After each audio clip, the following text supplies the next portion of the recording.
Hepinize selamlar. Yaklaşık 3-4 haftadır kanala video atamıyordum. Bunun sorumlusu, suçlusu şu an ekranda görmüş olduğunuz oyun. Aslında tam da bu oyun diyemeyiz. Bunun Türkçe yamasıyla uğraşıyordum. Bir taraftan da bitlokutu.com'u yenilemekle uğraşıyordum. Bu yüzden biraz videolarda aksamalar oldu. Bugün birlikte Swordhaven Iron Conspiracy'yi inceleyeceğiz. Bir ön inceleme yapacağız. Tabii bununla birlikte mevcut bitirmiş olduğum Türkçe yamayı da bir test edeceğiz. Ben hızlıca yamayı yaptıktan sonra şöyle bir test yaptım. Bir sorun görmedim. Şimdi daha detaylı derinlemesine bir test yapacağız birlikte. Tabii Türkçe yamayı nereden indirebilirsiniz? Nasıl kurulur? Bunun hızlıca göstereceğim size.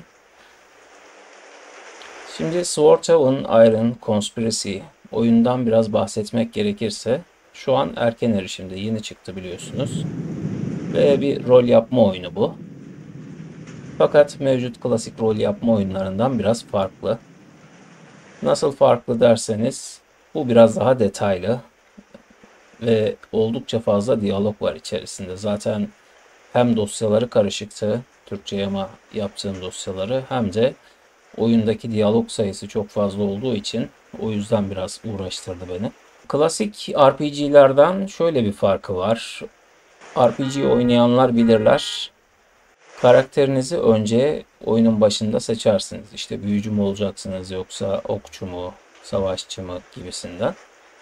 Swordhaven'da karakterinizi siz kendiniz oluşturuyorsunuz. Yani hem büyücü hem okçu olabilirsiniz. Statları bu şekilde dağıtaraktan, kendi isteğinize göre özgürce dağıtaraktan istediğiniz gibi bir karakter oluşturabiliyorsunuz.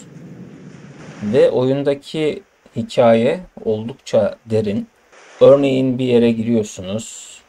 Burası da neymiş diyerekten orası sizi saatlerce oyalayabiliyor. Diğer taraftan seçimler yapmanız gerekiyor. Bu yaptığınız seçimlerde oyunun sonunu etkiliyor ve tekrar oynanabilirliği artırıyor. Farklı sonlara ulaşıyorsunuz. Kamera açısı olarak hem izometrik hem de 3D olaraktan seçim yapmanıza olanak sağlıyor. Yine kamera açısında da bir özgürlüğü var. Oyun çok fazla diyalog içeriyor demiştim. Etkileşim içeriyor NPC'lerle. Bu yüzden okuduğumuzu anlamamız gerekiyor. Yani seçimleri mantıklı yapabilmek için, hikayeyi de anlayabilmek için. Fakat maalesef oyunun şu an için Türkçe dil desteği bulunmuyor. Bu nedenle bir Türkçe yama gerekiyordu bu oyuna.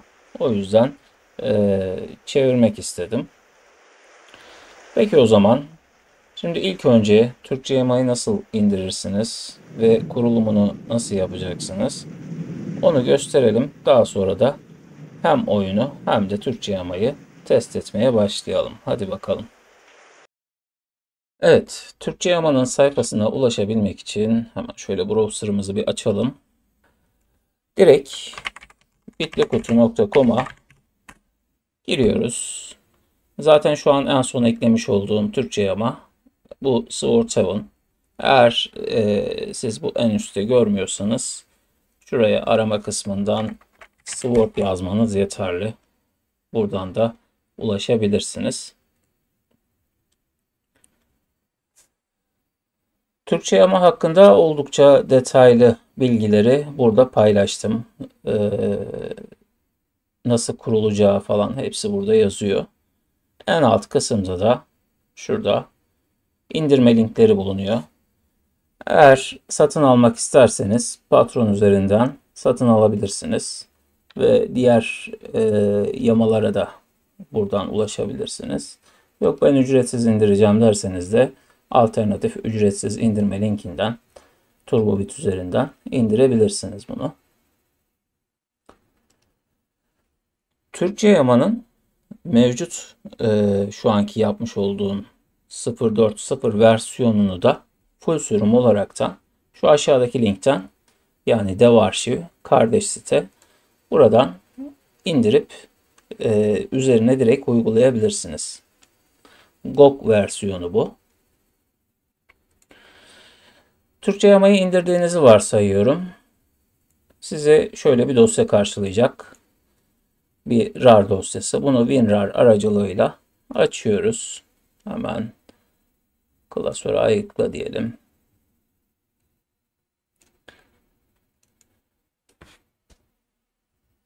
Klasörü açtığımız zaman RAR'dan çıkarttığımız burada kurulum bilgileri ve RAR şifresi var. Kurulum bilgilerinde dosyayı nereye atacağınızı vesaire burada hepsi mevcut. Hemen içerideki dosyayı da buraya klasöre ayıkla diyorum tekrar. RAR şifresini yazdıktan sonra dosyamızı çıkartıyoruz. TR-yama klasör olaraktan. Bunun içerisinde bulunan bu iki dosyayı oyunun kurulu olduğu yere atacağız. Steam'den oynuyorsanız Steam üzerinden oyunun dosyalarına ulaşacaksınız. Epic'ten oynuyorsanız Epic'ten, GOG'dan indirdiyseniz veya kırık versiyon kullanıyorsanız oyunun yüklü olduğu yere gitmemiz gerekiyor. Bunun da en kolay yolu şöyle sağ tıklayıp dosya konumunu aç dediğim zaman beni direkt oyunun bulunduğu alana götürüyor, kurulu olduğu alana. Şimdi burada Swordhaven data dosyası var. Bu data dosyasına giriyoruz. İlk önce kurulumu yapmadan, daha doğrusu dosya değişimini yapmadan önce bir yedek alın. Olur ki eski haline döndürmek istersiniz. Tekrardan oyunu baştan kurmak zorunda kalmazsınız böylece. Hemen şöyle bir yeni klasör diyorum ve yedek klasörü açıyorum. Burada yedek almamız gereken dosya Resource Asset dosyası. Hemen bunu kopyaladım ve az önceki oluşturduğum yedek klasörünün içerisine yapıştırdım. Bununla birlikte bir de oyunun sinematikleri var. Yani videoları var. Videoların altyazıları var. Bunun içinde Streaming Asset klasörünü komple de alabilirsiniz. Ya da içerisinden sadece şu tekstleri de alabilirsiniz. İsterseniz hiç uğraşmayın. Direkt Streaming Asset dosyasını şöyle kopyalıyorum. Ve onu da buraya yedekliyorum. Zaten 300-400 MB bir şey. Yedekleme işlemimizi yaptıktan sonra yapmamız gereken tek şey bu iki dosyayı kopyalayıp direkt yapıştırıp değişikliği onaylamak. Hepsi bu kadar. Oyunumuz artık Türkçeleşti. Hemen şimdi oyunumuza geri dönelim.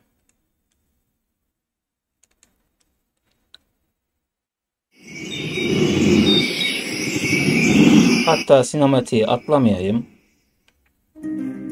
Sinematiği de birlikte izleyelim.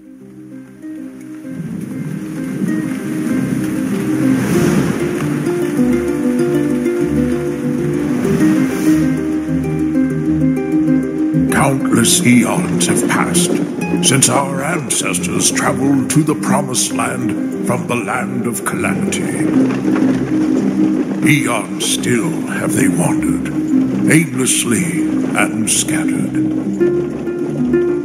Only when Shershet, the last prophet, proclaimed the dragon's rule from atop the sacred mountain, had our purpose become unobscured, our destinies manifest. United by faith, great rulers of the past bounded petty kingdoms into the mighty Kudonian Empire, a new center of civilization and a launching point for many voyages of exploration and conquest.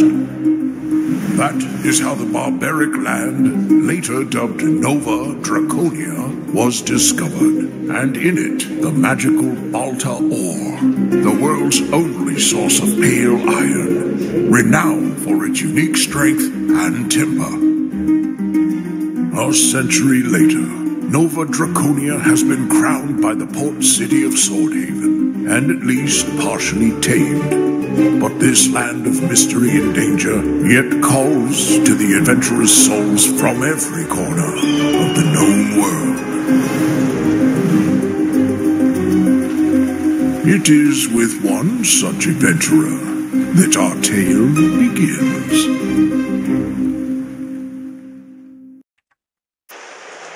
Evet, sinematikte de gördüğümüz gibi çeviri kalitesi fena değil. Google Translate'in V3 ücretli sürümüyle, API'siyle çeviriyi yaptım. Bu yüzden genel olaraktan cümle yapısında öyle cümle düşmeleri vesaire olmuyor. Şimdi oyunumuzu açtıktan sonra burada yapmamız gereken önemli bir nokta var. Şurada Settings bölümünden, yani ayarlar bölümünden dil seçeneğinden, Language bölümünden Türkçeyi seçmemiz gerekiyor. Daha sonra oyunumuz Türkçeleşmiş oluyor. Buradaki bütün menülerde yine Türkçe. Tabii ikinci bir dikkat etmeniz gereken bir nokta var. O da oyun sürümü. Az önce de bahsettiğim gibi 0.4.0 sürümünün üzerine yapıldı bu oyun. Yani Türkçe ama daha doğrusu. Bunun alt versiyonda veya oyuna güncelleme geldikten sonra üst versiyonda bu Türkçe yama çalışmayacaktır. Fakat merak etmeyin, ben sürekli güncellemeye devam edeceğim. Oyuna güncelleme geldikçe yamayı da güncelleyeceğim. Bunun için en güncel yama versiyonunu bitlykutu.com üzerinden edinebilirsiniz. Peki o zaman hemen şöyle yeni oyun diyelim, bir karakterimizi oluşturalım. Şimdi burada karakter oluşumunda bayağı bir detaylı alanlar var. Bunların hepsini dolduracağız teker teker. Kadın mı olsun, erkek mi olsun? Erkek seçelim. Buradan rastgele bir isim de verebiliriz. Böyle bir şey olsun örneğin. Hemen sonraki diyorum. Bizim karakterimizin özgeçmişi, soylum olacak, maceracı, haydut. Tabi bunların hepsinin kendine özel arkada gördüğünüz gibi, yan tarafta gördüğünüz gibi daha doğrusu özellikleri var. Örneğin haydut ne veriyormuş bize bonus olarak? Artı 1 beceri, balta ve künt kullanımında artı 5, yan kesicilikte artı 5, kilit açmada artı 5 bir bonus veriyor. Maceracı ne veriyormuş? Dikkatte artı 1, menzilli silahlar yani okçu vesaire olacaksanız bu. Gizlilik artı 5, blöf artı 5. Oyunun başında, daha doğrusu videonun başında da bahsettiğim gibi statları istediğiniz gibi ayarlayabiliyorsunuz. Soylu da kuvvet veriyormuş. Bıçaklı silahlar, gözdağı verme ve açık hava tutkusu diyor. Biz şimdi maceracıyı seçelim o zaman. Menzilli silahlar bonusunu alalım. Hemen sonraki diyorum. Burada ana nitelikleri dağıtacağız. Bize ekstradan 4 tane bir boş nitelik veriyor. Tabi bunları zaten istediğimiz gibi ayarlayabiliyoruz. Bu şekilde. Yani maceracının, biz maceracıyı seçmiştik değil mi? Aynen, maceracının özellikleri bunlarmış. Eğer ki ben tam oyunun seçmiş olduğu niteliklerle gitmek istiyorum derseniz, zaten burada yeşil olaraktan belirtmiş. Buraya bu bonusu arttırsanız olur. Dikkat neyi sağlıyormuş bize? Hemen şöyle yan taraftan bir bakalım hızlıca. Savaşta isabetliliği yönetir ve hem oyun dünyasında hem de diyaloglarda kolayca gözden kaçan detayları fark etmenizi sağlar diyor. Etkiler var. Girişim, uyanıklılık vesaire, beceriler var. Dövüş sanatları falan filan gidiyor. Tamam, o zaman biz zaten ok kullanacaktık. Hemen şunu isabet için tamamını buna verdim. Bu arada şurada da bir kısa özetimiz var. Bizim oluşturduğumuz karakterin kısa özeti çıkıyor burada. Hemen sonraki diyoruz. Yetenekler kısmına geldik. Şimdi yetenekler kısmında menzilli silahlara vereceğiz. 25 tane total bir yeteneğimiz var. Blöf ve gizlilik bunun maceracının bonusuymuş. Fakat buradan istersek baltaya da verebiliriz. Yani sadece ok kullanmasın, bir taraftan balta da kullanabilsin diye. Burada şöyle yapalım. Şimdi ağırlıklı olarak oka verelim şöyle. Hatta bir 5 tane daha verelim. Ya da bir şöyle 60'a tamamlayalım şunu. Kalan 10 tane beceri puanımızı da neye verebiliriz bakalım şöyle bir hızlıca. Yan kesicilik, el sanatları, ilaç, yani şifacı. İknaya verebiliriz aslında. İknaya da verebiliriz. Ya da direkt baltalar ve künte de mi versek? İki aşamalı olaraktan mı geliştirsek karakteri diye düşündüm. Ya da attığını vuran olsun ya. Diğerleri olduğu gibi kalsın. Hepsini biz menzilli silahlara bastık. 70'e çıktı bizim yetenek puanı. Yani şu an bayağı bir isabetli olacak attığı. Hemen hop biraz hızlı gittik. Yeteneklerden ayrımlara geçtik. Burada karakterimizin kişiliği diyebiliriz buna. Ayrıcalığı, yani kişiliği ne olacak? Şimdi bizimki okçu olacağı için kartal gözü diyor. Burada kartal gözü menzilli silahlara artı 15 veriyormuş. Artı 2 de dikkat bonusu var. Bunu seçeceğiz. Tam bir okçu yapacağız yani karakterimizi şu an. Eğer ki baltayı vesaire seçseydik o zaman da şu ağır 50 güç kuvveti seçmemiz gerekecekti. Tamam, hemen sonraki diyoruz. Devam ediyoruz.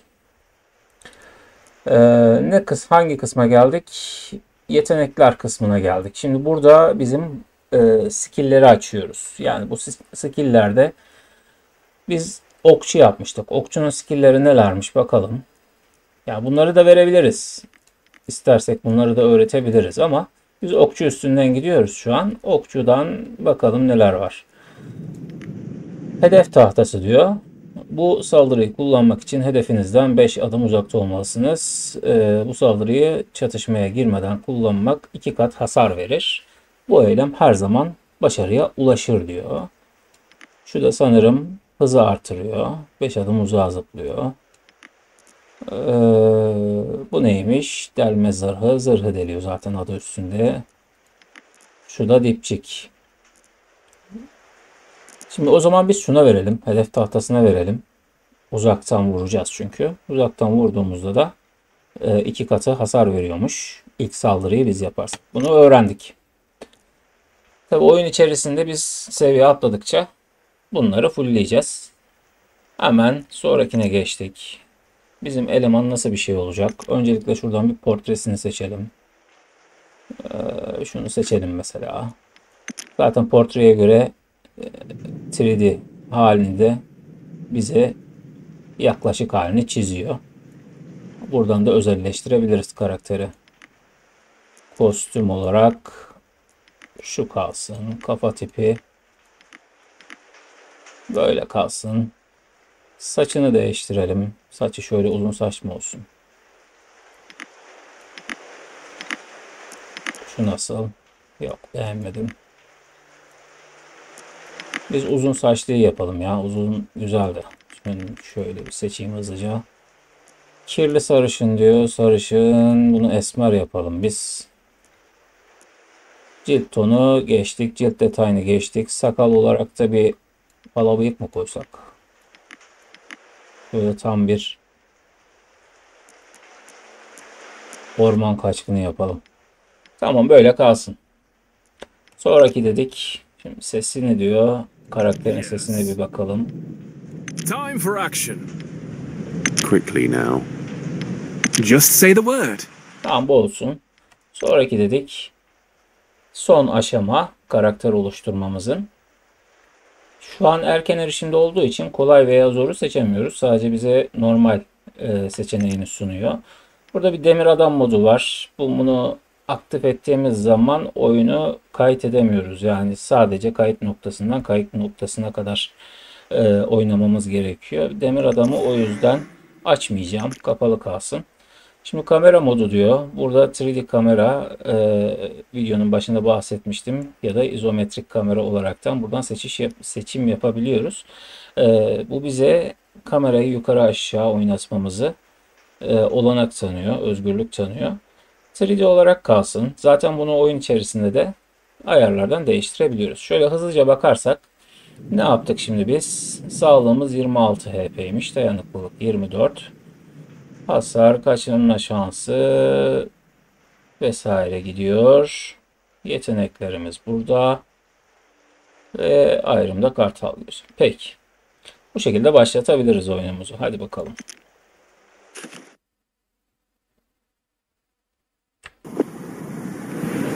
You board the ship bound for Nova Draconia, captained by veteran Sea Dog. Evet, ilk hikayemiz burada başlıyor.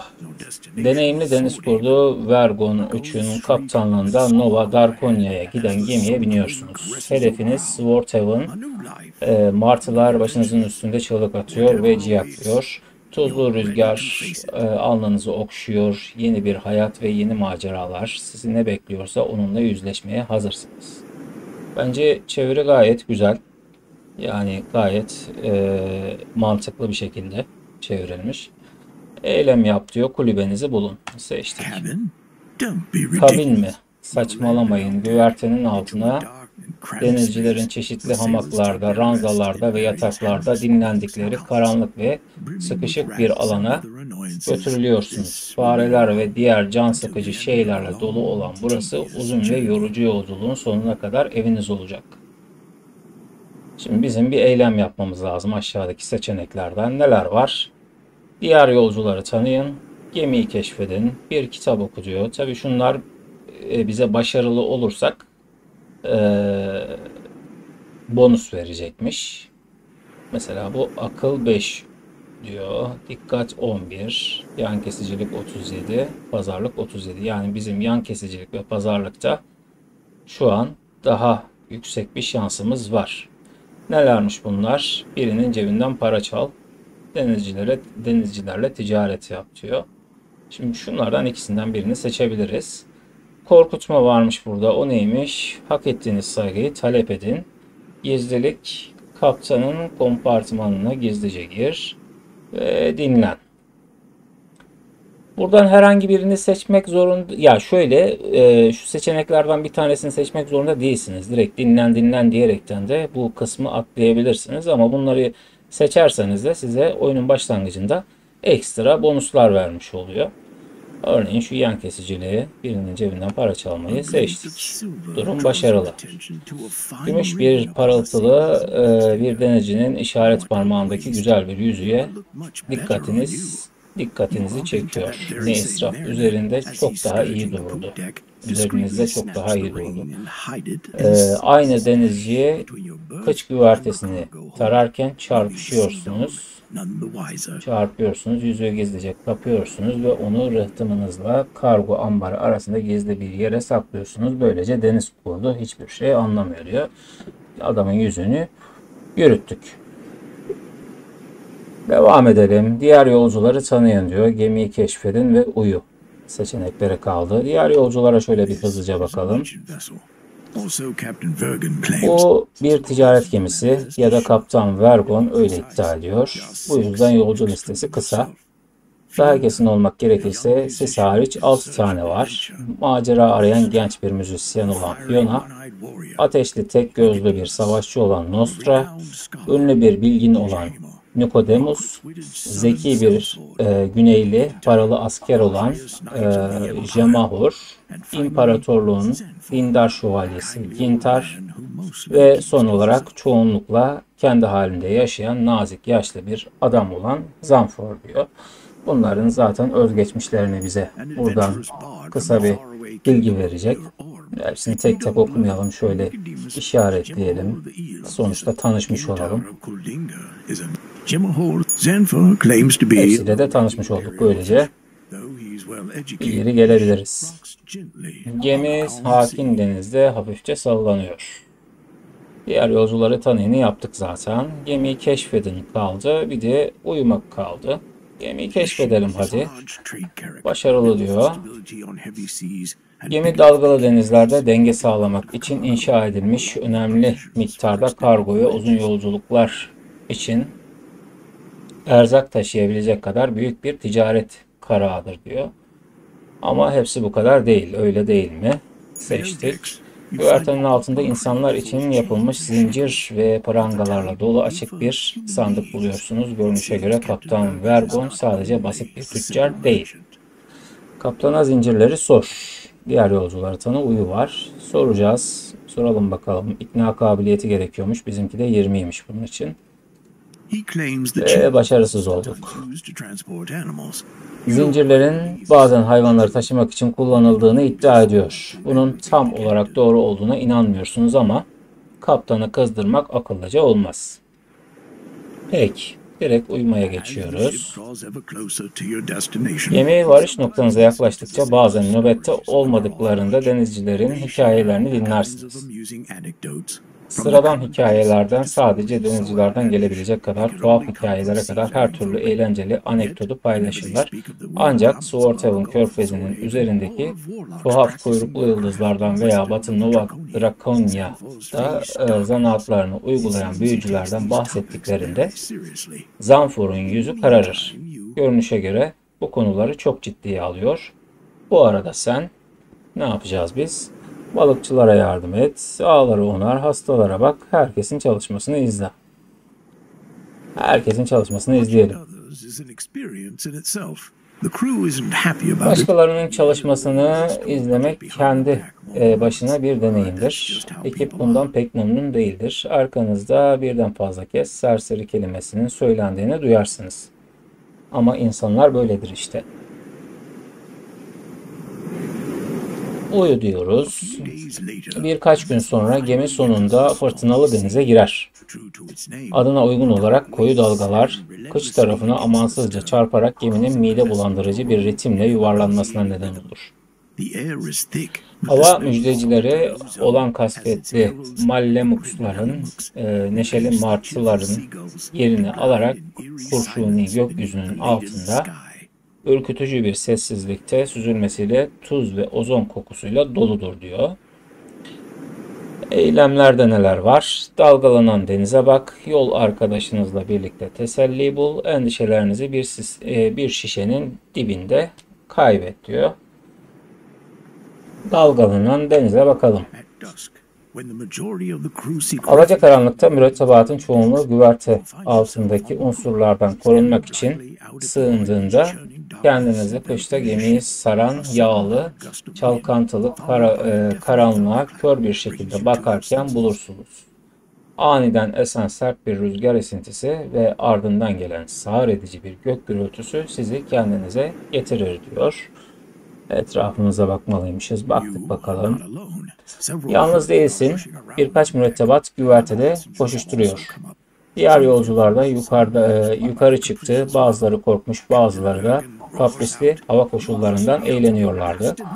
Kaptan Vergon kükredi. Aklınızı kaçırmış olmalısınız. O ambar kapağından aşağı inin. Yoksa bir ıslık parıltısı ve kulakları sağır eden bir bum sesi onu yarıda kesiyor. Şimşek çakması. Tüm şimşek çakmalarının büyük babası ana direğe çarpıyor ve sizi kör ve sağır bırakıyor diyor. Bir kaza geçiriyoruz. Başınızı sallıyorsunuz. Görüşünüz geri geldiğinde diğer yolcuların hala kulaklarını kapattıklarını, mürettebatın ise yanan yelkeni sarmak için koşuşturduğunu görüyorsunuz. Direğin bir bölümü güvertede sadece birkaç adım ötede yatıyor. Altında biri var. Zavallı ruha doğru sendeleyerek yürüyorsunuz ve bunun yolculuk sırasında konuştuğunuz yaşlı bir adam olan Zanfor olduğunu keşfediyorsunuz diyor. Yaklaşalım bakayım şu Zanfor'a. Sanki büyülenmiş gibi ölmekte olan adamın yanına dizlerinin üzerine çöküyorsun. Zanfor acıdan sulanmış gözlerle seni sabitliyor ve fırtınanın üzerinden onu duymak için daha da yaklaşıyorsun. Bunu al dostum diyormuş Zanfor bize. Ceketinden bir şey çıkarırken kanlı bir öksürük onu boğuyor. Gümüş bir zincire bağlı gizemli bir muska. Swarthaven'daki aydınlanmış Akranat'a götür diyor. Yalvarıyorum falan filan. Kader, bu dünyanın kaderi tehlikede. Bu doğru olabilir mi? Tüm dünyanın kaderi nasıl ucuz bir mücevher parçasına bağlı olabilir? Şimdi bizden bunu Akranat'a götürmemizi istiyor. Zaten hikaye de burada başlıyor. Her şey bununla, bu muskayla başlıyor. Başımıza neler gelecek bilmiyoruz. Oradan oraya sürükleyecek büyük ihtimal bize. Tamam, ona yapacağımızı söyleyeceğiz. Zaten ödeme istesek adam ölüp gidiyor. Ne ödeyecek bize? Yapacağımızı söyleyelim bakalım. Teşekkür ederim. Zanfor'un gözleri başının arkasına doğru yuvarlanıyor ve son nefesini hırıltıyla kaçıyor. Sana verdiği muskayı inceliyorsun. Karanlık bir prizma içinde soluk kırmızı bir ışık titriyor. Parmağını yanlarından birine bastırdığında kızıl parıltısı sanki nesne canlıymış ve seni izliyormuş gibi ona doğru kayıyor ve görünüyor diyor. Şimdi burada şöyle bir durum var. Ondan da bahsetmeden geçmeyeyim. Oyun Türkçe karakterlerden Ş, yumuşak G ve I harflerini desteklemiyor. Bu yüzden ben bu harfleri karşılık olaraktan işte Ş'yi S ile, yumuşak G'yi G ile değiştirdim. I'yi I ile değiştirdim. Bu şekilde düzgün görünüyor. Yani kare kare görünmüyor. Türkçe karakter problemini de öyle çözmüş olduk. Diğer türlü bayağı uğraştıracaktı. Yani bizim fontları da editlemem gerekecekti. Onunla hiç uğraşmadım. En kısa yoldan bu şekilde yaptım. Bu ufak bilgiyi de vermiş olalım. Hemen ayağa kalkıyoruz. Ölmekte olan adamın sesindeki aciliyetten hala şaşkın ve rahatsız olmuş bir halde temkinli bir şekilde ayağa kalkıyorsun. Diğer yolcular da orada. Kaptan da yıkımı anlaşılmaz bir ifadeyle inceliyor. Şimdi dikkat edin canlarım. İşte burada birbirimize veda etmeliyiz. Bu eski gemi kötü durumda ve gitmem gereken yer yolcu almıyor. Sen ve diğerleri endişeli bakışlar alışverişinde bulunuyorsunuz. Korkmayın. Kıyı sadece birkaç atımlık uzaklıkta. Sonunda Nova Draconia'ya ulaştık. Şuradaki zavallı adam hariç Zanfor'un cesetine bir bakış atıyor. Yakınlarında Klamerak adında bir köy var. Karaya çıktıktan sonra orada barınak bulabilirsiniz diye bize kaptan bilgiyi verdi. Şimdi biz bu kaptana ne diyelim? Ona hepimizi Swordhaven'a götürmek için para aldığını hatırlat. Ona teşekkür et, ona teşekkür etme. Yani adamın yapacak bir şeyi yok. Sonuçta yıldırım düştü. Adam ne yapsın? Teşekkür edelim, olayı bitirelim. Bu yeni toprakların tehlikeli olduğu söyleniyor. Kaptan Vergo'nun size nezaketle önerdiği kıyı teknesine binmeden önce kendinizi silahlandırmalısınız diyor. Tamam, eğitim yayını al. Hayır, silaha ihtiyacım yok. Biz burada eğitim yayını alalım. Çünkü ufak tefek bir şeyler öldürmemiz gerekecek büyük ihtimalle. Evet, eğitim uzun yayını aldık ve bakır oku almış olduk. Fırtına başladığı gibi aniden sona erdi. Gökyüzü bir kez daha yeni bir levha gibi mavi ve boştu. Ve güneş doğuda yükselmeye başladığında ilk kez önünüzdeki karayı görüyorsunuz. Nova Draconia. Mürettebata veda selamıyla yolcuların geri kalanının beklediği tekneye atlayıp kürekleri elinize alıyorsunuz. Ve son. Karaya yakın diyor. Evet. Karaya çıkmış olduk böylece. Şimdi burada bize karaya iniş yaptık. Zorunlu bir inişten sonra siz ve diğer yolcular şafak vakti odun toplayıp ateş yakıp yanınızda getirdiğiniz yetersiz deniz erzaklarından yiyecek bir şeyler hazırlıyorsunuz diyor. Devam et diyelim. Böylece Swordhaven'ın dünyasına girmiş olduk. Yakındaki köye doğru yola çıkmak üzereyken gıcırtılı bir ses sizi olduğunuz yerde durdurur. Devam et diyelim. Nikodemus. Genç adam, tek bir kelime etmeden şirketimizden ayrılmaya mı hazırlanıyorsun diyor. Gemide tanıştığın yaşlı bir bilgin olan Nikodemus Pinekon sana endişeyle bakıyor. Seçeneklerimiz neler? Biraz daha kalabilirim. Söyleyecek bir şeyin varsa şimdi söyle. Omuz silk ve hiçbir şey söyleme. Söyleyecek bir şeyin varsa şimdi söyle bakalım. Ah tamam diyor. Görüyorsun ya. benim korumam olacak yürekli ve çevik birine ihtiyacım var. Sana takdir edici bir bakış atar diyor. Bizi gaza getirmeye çalışıyor anlaşılan. Ve sen bu iş için doğru tip gibi görünüyorsun. Beni işe almak mı istiyorsun? Nova Draconia'ya neden geldin? Gereğinde kendinizi savunabilir misiniz? Ona Zanfur'un muskasını göster. Bu şey hakkında ne düşünüyorsun diye sor. Tamam o zaman. Şu muskayı bir gösterelim mi? Gösterelim bakalım.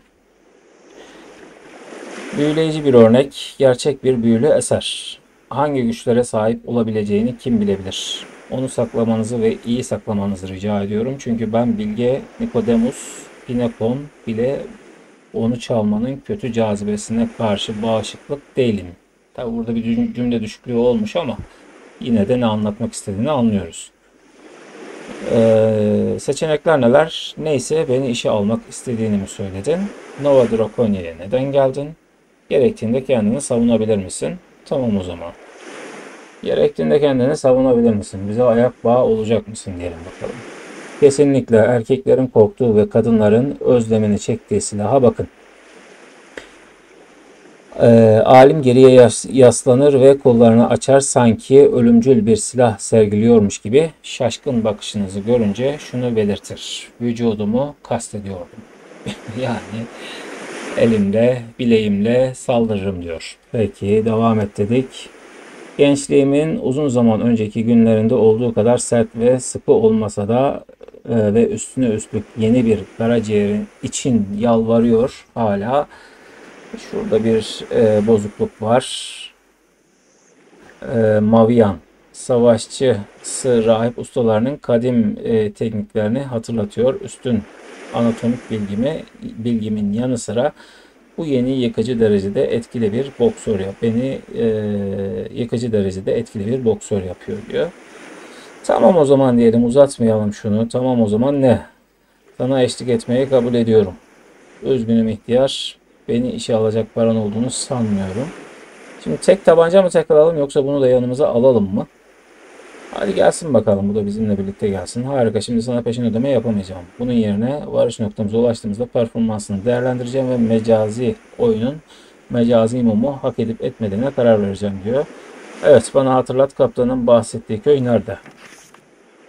Şimdi köy... evet. Klamerak deniyordu sanırım. Ormanın içinden geçen yolu takip etmeli, nehri geçmeli ve sonra ilk dönüşte doğuya doğru gitmeliyiz diyor. Anladık. Hadi gidelim bakalım. Dur bir şey daha. Üstünde oturduğun sandık senin mi acaba? Hayır, başkasına ait olduğunu sanıyordum. Ben de öyle yaptım ama tam olarak öyle değil.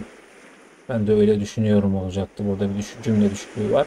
Görünüşe göre o dalgın denizciler onu yanlış tekneye yüklemişler. Peki bulan bulur. İçeriye bir göz atmaya ne dersin diyor. İçine bir bakalım bakayım ne varmış.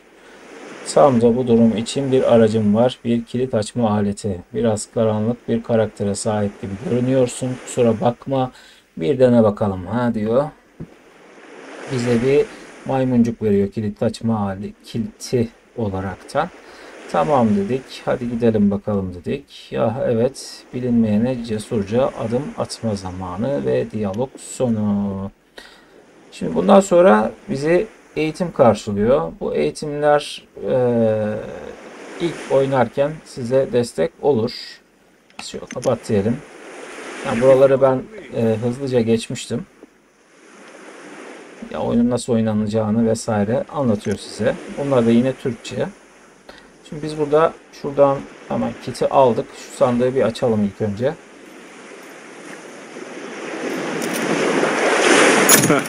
Easy. Evet, sandıktaki ögeler şunlarmış. Hemen bunların hepsini al dedik. Sandığı da böylece kapatmış olduk. Envantere ulaşmak için bakın diyor, şu düğmeye basın diyor. Zaten I ile de ulaşabiliyoruz biz buna. Tamam, şimdi elimizde giyeceğimiz bir şey var mı? Burada bir gümüş yüzüğümüz var. Bunu bir yere takabiliyor muyuz? Bakalım bakayım. Sanırım takılmıyor.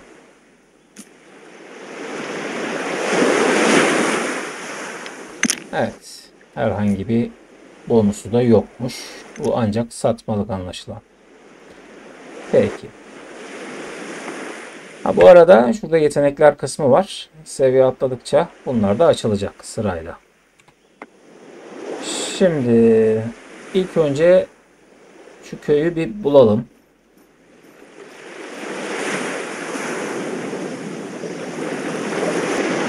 Evet, oyunu yarım saat, bir saat diye videoyu düşünmüştüm ama zaten 40 dakikada daha oyuna yeni giriş yapabildik.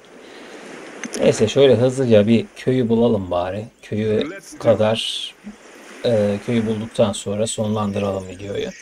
Ama şöyle bir gidelim bakalım. Şimdi oyunda e, gerçek zamanlı ve sıra tabanlı olaraktan geçiş yapabiliyorsunuz demiştim.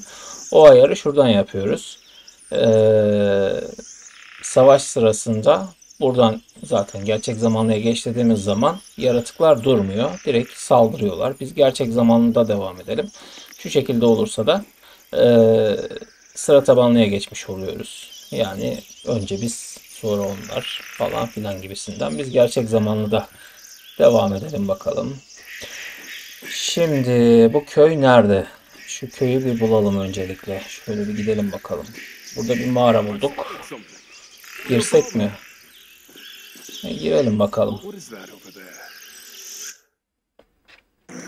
Şimdi oyunu tanıtırken de söylemiştim. Şurası neymiş diye baktığınız yer sizi saatlerce oyalayabiliyor diye. Umarım bizi fazla oyalamaz. Gerçi oyunun başında pek fazla oyalayacağını zannetmiyorum ama bakalım bakayım. Evet, geliyorlar. Bunlara saldıralım. Hatta şöyle yapalım. Gerçek zamanlıya olunca yetişemeyeceğiz. Öldürecekler bizi. Bu arada bizim iksirimiz vardı. Şu iksiri de bir kolaya çekelim şöyle. Niye koyamıyorum ben bunu buraya? Saldırırken bunu koyamıyormuşuz. Peki. Şöyle bir önce karakteri seçsek. Bakalım koyabiliyor muyuz? Yok. Olmuyor. Hadi bakalım, o zaman yapacak bir şey yok. Biz geri çıkıp okla saldırmamız lazım. Neyse, başlatalım bakayım. Şöyle bir gel bakayım sen. No, can't do that. Şimdi biz sıra tabanlıya geçtik değil mi? Şöyle yapalım. Time for a hunt. Onu haşladık. Bir an kendimi savaşçı olarak gördüm. Direkt daldım içlerine de. Bizim uzaktan atış yapmamız lazım. 3 tane timsah avladık. Ve sıktığımız okları da geri aldık. Güzel. Burada bir sandık var. Epey de bir şey çıktı. Ok da çıktı. Tamam, hepsini alalım bakayım. Neymiş? Devrilmiş bir putla karşılaşırsınız. İnsan figürüne belirsiz bir şekilde benzetmektedir diyor. Devam et diyelim. Sanırım kertenkeleler yaşlı tapanları kovdu. İdolü incele, dua et, uzaklaş. İncele bakayım. Başarı. Nesiller boyu ona dokunan inananlar tarafından özellikleri aşındırıldı. Birçok deniz kabuğu ve balık kılçığı yere saçılmış durumda. Şüphesiz kurbanlık sunularının kalıntıları. Görünüşe göre bu mağara tapınağı yakın zamanda hala kullanılıyormuş diyor. Parti deneyimi kazanmışız 2 tane. Neyse de sonlandıralım bakalım. İlgimizi çekecek başka bir şey yok. Tamam. Zaten mağarada bu kadarmış. Biz o zaman çıkalım tekrar bu mağaradan. Şu köyü bir bulalım.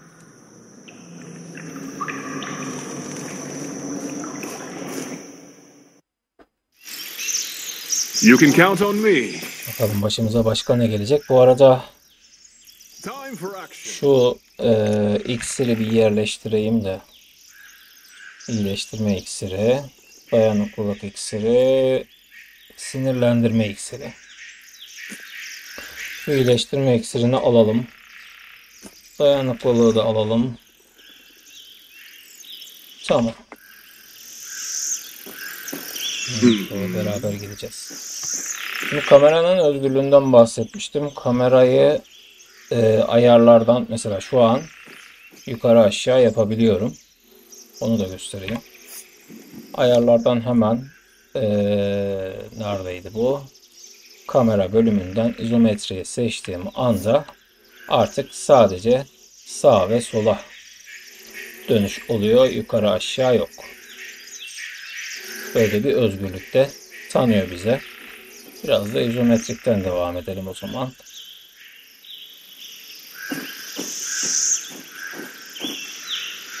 Şimdi köy şurada herhalde. Bu arada bir sıra tabanlıya geçse. Oha bu ne böyle?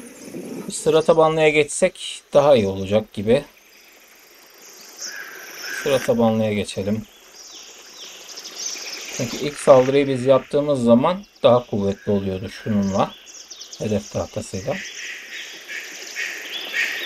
Böylece yaklaşmadan indirmiş oluruz diye tahmin ediyorum bakalım. Şimdi sıra tabanlı olarak sen gel buna saldır. Daha sonra sen de şöyle yap.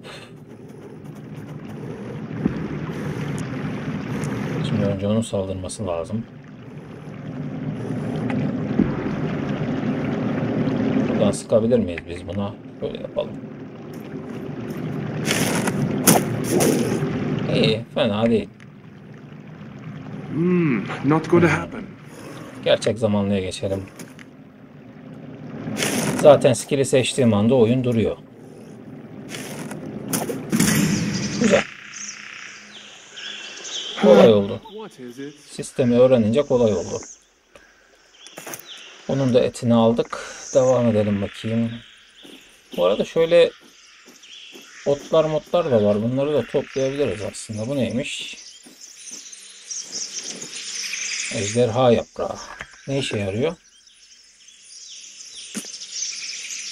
Çok sayıda farklı karışımla kullanılan bir tıbbi bitki. Efsaneye göre Dragon Leaf yalnızca masum kanların döküldüğü yerlerde yetişir.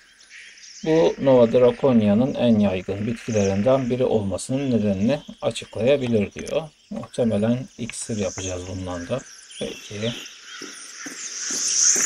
Buradan devam ediyormuş harita. Şimdi bir de şöyle dünya haritamız var. Onu da bir açılsın göstereyim. Evet, ne diyor bu? Ormanda kısa bir yürüyüşün ardından medeniyetin ilk önemli belirtileriyle karşılaşıyorsunuz. Sağınızda ince bir çit ve solunuzda aşırı büyümüş bir mera var diyor.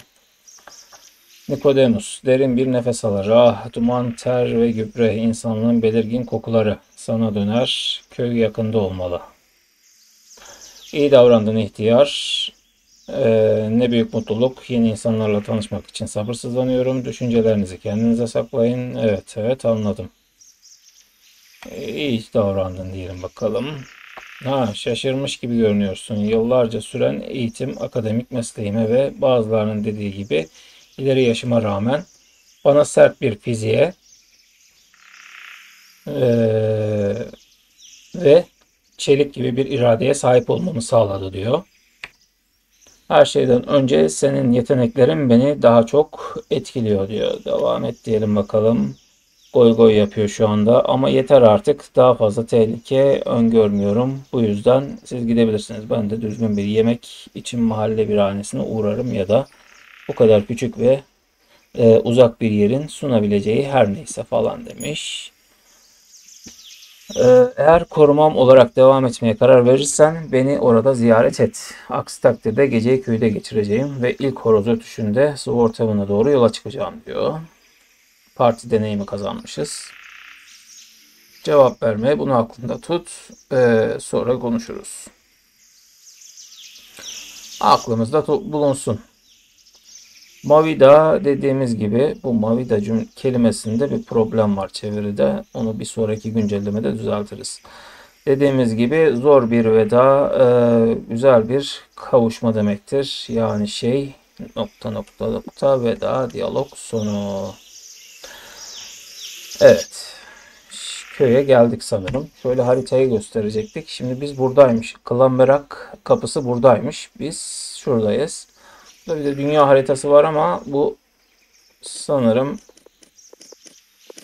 görünmüyor. Erken erişimden de olabilir. Biz yerel haritaya geçelim bakalım. Ya da biz daha açamadığımız için de görünmüyor olabilir. Tam bilmiyorum. Devam edelim bakayım. Şu kapıyı bir bulalım. Daha sonra da videoyu o şekilde sonlandırırız olmazsa. Bu arada 3D'ye geçeyim kamera olarak ya. İzometrik kamera yapısından ziyade istediğim gibi yönetemiyorum kamerayı. Öyle daha iyi.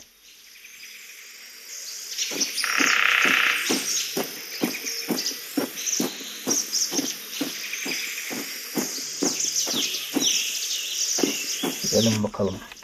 Neredeymiş bu köy? Aha da bir eşek. O muydu kurtuluyordu. Mahsur kalan adam. Uzun boylu, gölgeli, karınlı adam. Hem umutlu hem de temkinli gözlerle seni takip ediyor. Selamlar gezgin, bana yardım edebilir misiniz? Şu anda biraz meşgulüm. Kusura bakma. Tahmin edeyim. Arabam bozulmuş. Durun ama ona cevap vermeyin. Elbette hayır. Çekilin önümden. İhtiyacınıza bağlı. Şimdi böyle yan görevler, ekstra görevler zaten işi uzatıyor. Bunu da yapalım. Direkt bodoslama köye dalalım. Videoyu da öyle sonlandıralım o zaman. Bu adamın derdi neymiş bir bakalım bakayım. Mahsur kalan adam. Sadece bir tekerlek. Şükürler olsun. Köy yakında ama zavallı Jenny'yi yani eşeğin poposuna bir şaplak atar. Tek başına bırakmaktan korkuyorum. Bak bu ormanda dolaşan bir kurt sürüsü var. Eğer ben yokken arabamı görürlerse yaşlı kızı zincir şimşekten daha hızlı yerler. Anlaşılan bir kurt savaşımız olacak. Onu neden yanında getiremiyorsun? Peki sen kurtların dışında bilmem gereken başka bir şey var mı? Peki benden ne istiyorsun? Şimdiden başsağlığı dilerim. Görüşmek üzere. Kurtların dışında bilmem gereken başka bir şey var mı? Coşkuyla başını sallar. Buralarda bir sürü tehlikeli yaratık dolaşıyor. Ormanda kılıç dişli fareler, yaban domuzları ve de örümcekler, kıyıya yakın yerlerde insan yiyen kertenkeleler, korkunç şeyler. Yerel haydutlardan bahsetmiyorum bile. Vay canına, o şeytanlar o canavarlardan herhangi birine paralarının karşılığını verebilirler. Deneyim kazanmışız bu arada. Eşeği işaret ederek onu neden yanında getiremiyorsun? Eşeğe kendinizi tanıtır mısınız? Anladım. Peki benden ne istiyorsun? Çok hoş bir yer gibi duruyor. Görüşürüz. Benden ne istiyorsun diyelim bakalım. Ben köye giderken eşeğimi koruyabilir misin? Evet, hayır. Koruyalım bakalım şu mahsur kalan adamın eşeğini. Demircinin dükkanına toz toplayan mükemmel bir tekerlek gördüm. O at nalbantı tam bir pislik. Ama başka seçeneğim var mı? Peki demirci cimri mi? Dostum parayı bana ver. Senin adına onunla konuşayım. Hadi dostum hareket et bütün günüm. Yok. Göz açıp kapayıncaya kadar geri döneceğim. Demirci ocağı yolun ilk dönüşünden hemen sonra nehrin yakınında. Anladık. Sadece burada dur. Tamam hadi gidelim. Sadece burada dur dediğine göre şimdi bir şeyler gelecek kesin. Şöyle kumuzu yayımızı hazır edelim. Canımızı bir fullleyelim.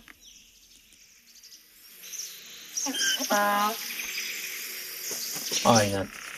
Kurtlar geldi. Şimdi ilk önce şunu mu haşlasak, şunu mu haşlasak? Şuna bir sıkalım. Oo, kaç. Tally ho! Ulan bunlar bizi yiyecekler. Is that the best you can do? Kaç ulan kaç lan. Foul beast. Şunu kullanalım bir. Die, creature! Yalnız bu kurtlar haşlayacak bizi. Ulan 2 tane kurtla baş edemedik ya. Hah. Hallettik.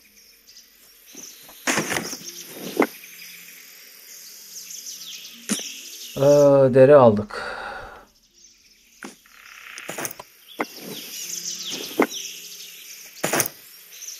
Adam da geldi. Eşek kaçtı. Endişeli bir ifadeyle etrafa bakıyor. Sana söylüyorum, bu kurtlar utanmaz. Eskiden insanlara saldırmaktan çekiniyorlardı. Evet, neyse, direksiyon sende mi? Başını sallıyor ve hemen arabayı tamir etmeye başlıyor. Deneyimimiz 58 oldu. İlerleme durumunu izleyin. Gitme zamanı geldi diyor. Şöyle, gitme zamanımız geldi bizim. Eşek yok. Gene geri geldi. Evet, doğru. Ellerini tozdan arındırır. Geçenlerde yerel cadıdan bir şifa iksiri satın aldım. Bunu sana ödül olarak vermeme ne dersin? Tamam, kulağa hoş geliyor.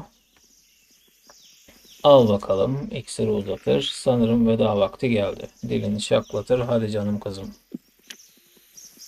Eşek ilk başta cevap vermiyor, ancak bir dizi ikazdan sonra pes ediyor. Hayvan sonunda hareket etmeye başlayınca sıkıntılı sahibi rahat bir nefes alıyor. Bir zayıf iyileştirici iksir verdi bize. Biz zaten 2 tane 3 tane içtik zaten. Onların gidişini izle. İkili kısa süre sonra uzaklaşıp kaybolur. Evet. Devam edelim bakalım. Şu köyü bir bulalım. Bu arada şu iksiri de bir içelim. Bu herifin verdiği iksiri de içelim. Gerçi gerek var mı? Yok. Şu an oyunun başında olduğumuz için 2 tane kurtu bile öldüremedik. Orada köy meydanı herhalde. Şimdi şurası dövmek diyor. Demirci büyük ihtimal. Şurada köyün kapısı.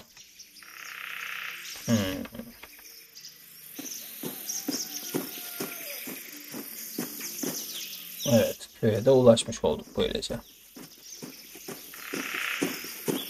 Burası neymiş? The road is calling.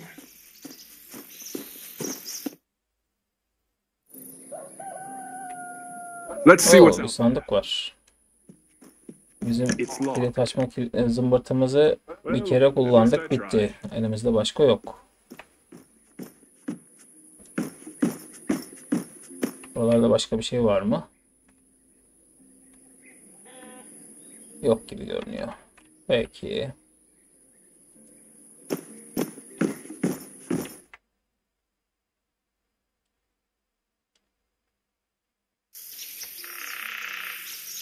Şimdi oyunun craft mantığı nasıl acaba? Craft mantığını hiç denemedim. Demirci herhalde. Muhtemelen bir şeyler satacak bize. Craft mantığı burada çalışıyor. Anlaşıldı. İri yarı ama aksayan demirci sana tek bir bakış bile atmıyor. Eğer silah arıyorsan ahmak. O zaman başka yere baksan iyi olur. Sonra geri döneriz. Şuna bakacağım. Aynen, craft mantığı burada. Buradan craftlıyormuşuz. Peki. Yine muhtemelen şifa iksirini de bir mutfak gibi bir yer var büyük ihtimal. Oradan yapacağız galiba. Bu inek ne yapıyor? İnek gözlerinde hüzünle sana bakıyor. Let's do it. Şöyle bir köyü hızlıca bir gezeyim. Ne var ne yok. Anında bir sandık.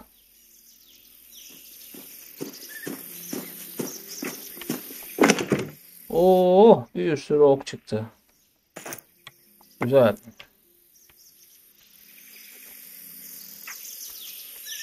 Bu tarafa gelmedik. Şu tarafa bir gelelim bakayım.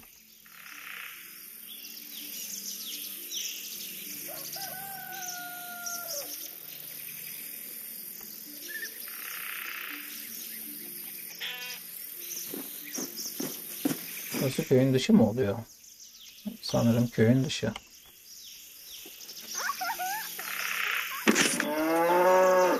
Evet, köyün dışı. Haritanın diğer bölümüne geçiyor galiba orası. No problem. Seyahat noktası aktifleştirildi. Günlüğünüzü güncelleyin diyor. Şimdi bu her gördüğümüz elemanla da konuşabiliyoruz galiba. Neyse hızlıca bunu hadi tamam dedik geçtik. Burası nereye gidiyor? Genç adam kapıdan geçmek üzereyken sana bağırır. Doğaçlama silahı havaya kalkmış, gerekirse seni yere sermeye çalışacak. Hey, kancanı buradan atsan iyi olur yabancı. Korkutma. Beni sınama evlat, yoksa sana ne olduğunu söylerim. Hadi canım evlat. Bunu ikna etmemiz lazım. İkna edelim. Tüh, başarısız olduk. Koruma herhalde bu. Ha, okumadık hızlıca geçince. Böyle mala bağladık. Evet, kesinlikle yavaş olduğumu düşünüyorum. Hadi git seni zavallı korsan. Korkutabilir miyiz? Deneyelim. Şu neymiş? Bekle, beni içeri alman karşılığında küçük bir ücret kabul eder misin? Hangisini deneyelim? Ücreti soralım. Biraz düşünür. Belki bana 20 dinar verebilirsin. Bilirsin, geçiş ücreti olarak. Hiçbir dolandırıcı bizim köye ayak basmak için bu kadar para veremez. Umarım. Ne kadar? Hayır dostum. Fiyatı yarıya indir ve sonra konuşabiliriz. Pazarlık kabiliyetimiz varmış. Başarılı. Tamam, 10 dinar verelim bakalım şuna bir. Açıkçası paranın olmayacağını umuyordum ama sana söz verdim o yüzden. 10 dinar verdik buna. Hiçbir şey söyleme. Ne bekliyorsun? İçeri gir, biraz düşünür. Şüphelerim olsa da seni asla sahilde dolaşan o iki kertenkelenin insafına bırakmam. Tamam. Görüşmek üzere. Hadi bakalım. Köye girebildik en Time for sonunda. exploration.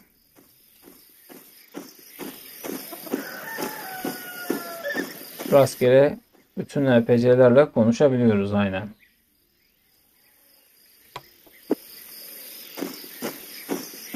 Burada bir şeyler var. Bu neymiş? Köy kuyusu. Kuyudan su iç. Canımızı tazeledik. Evet, şurayı da bir hızlıca inceleyelim.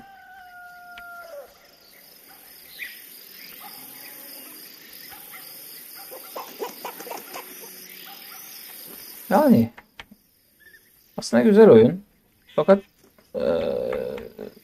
bizi bayağı uğraştıracak. Dediğim gibi hikayesi çok derin. Her karşılaştığınız NPC ile neredeyse konuşuyorsunuz. Şimdi bir yere daha daldık bakalım. Burası da The boş roof is bir calling. ev. Şu ana kadar Türkçe yamada gördüğüm öyle aman aman büyük bir problem denk gelmedi. Siz de bir deneyin. Eğer büyük sorunlarla karşılaşırsanız direkt isterseniz videonun altından yorumlarda, isterseniz de bitli kutuda yamanın bulunduğu yerde yorumlarda paylaşıp bulduğunuz sorunları söylerseniz gidermeye çalışırım. Dediğim gibi oyuna güncelleme geldikçe yamayı da güncellemeyi düşünüyorum. Videoyu böyle sonlandıralım. Devam etmemi isterseniz de, olmazsa buna bir mini seri tarzında bir şey de çekebiliriz. Bir seri de yapabiliriz. Ama bayağı uzun sürecek bir oyun. Peki o zaman bir sonraki videomuzda görüşmek üzere. Kendinize iyi bakın. Hoşça kalın.